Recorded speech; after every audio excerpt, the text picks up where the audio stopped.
चलिए एक कहानी सुनाते हैं हम आप लोगों को। सुनी हुई होगी, फिर भी स्टार्ट करते हैं। शीर्षक है माँ की ममता। दो प्रेमी थे, दोनों एक दूसरे को बहुत प्रेम करते थे, बहुत चाहते थे। तो एक दिन विवाह के पहले ही प्रेमिका ने कहा कि मुझे कैसे पता चलेगा कि तुम मुझे बहुत प्रेम करते हो और हमेशा खुश रखोगे, मैं कैसे विश्वास कर लूँ। तो प्रेमी ने बोला कि तुम्हारे लिए मैं कुछ भी कर सकता हूँ, तुम जो कहोगी मैं वही करूँगा।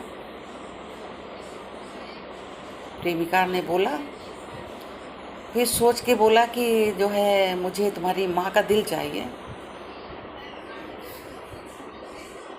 उसे नहीं पता था कि ये अपने माँ का दिल भी ले आएगा। तो प्रेमी तो पागल था प्रेम में।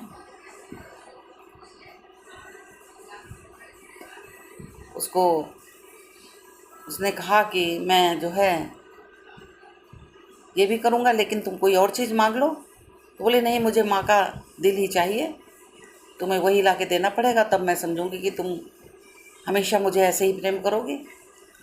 तो वो जाता है अपनी माँ के पास में, माँ से कहता है कि माँ मुझे तुम्हारा दिल चाहिए, और पूरी कहानी बताता है कि अगर मैं दिल नहीं ले गया तो मुझे छोड़कर चली जाएगी और मैं उसके बिना नहीं रह पाऊँगा।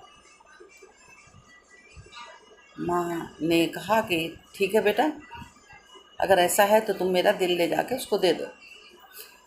तो वो अपनी माँ को मार देता है और दिल निकाल के अपनी प्रेमिका के लिए चल देता है। और जैसे ही दरवाजे से निकलता है तो देहड़ी पे ठोकर लगती है और वो गिर जाता है। माँ के दिल से आवाज़ आती है, बेटा चोट तो नहीं लगी।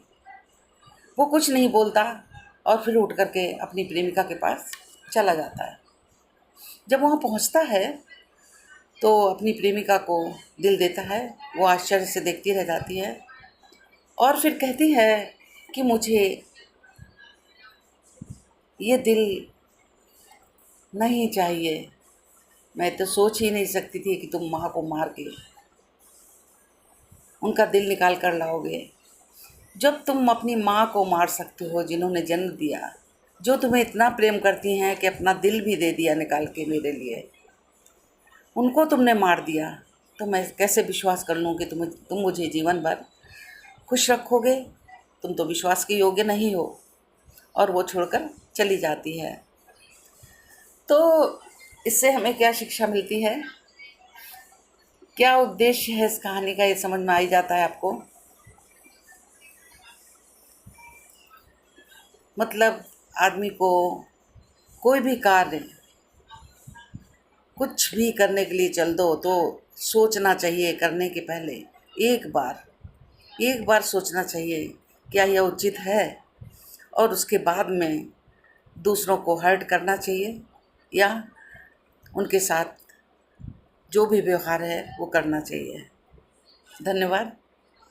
ऐसी अगली कहानी कोई लेकर आऊँगी आप लोगों के लिए।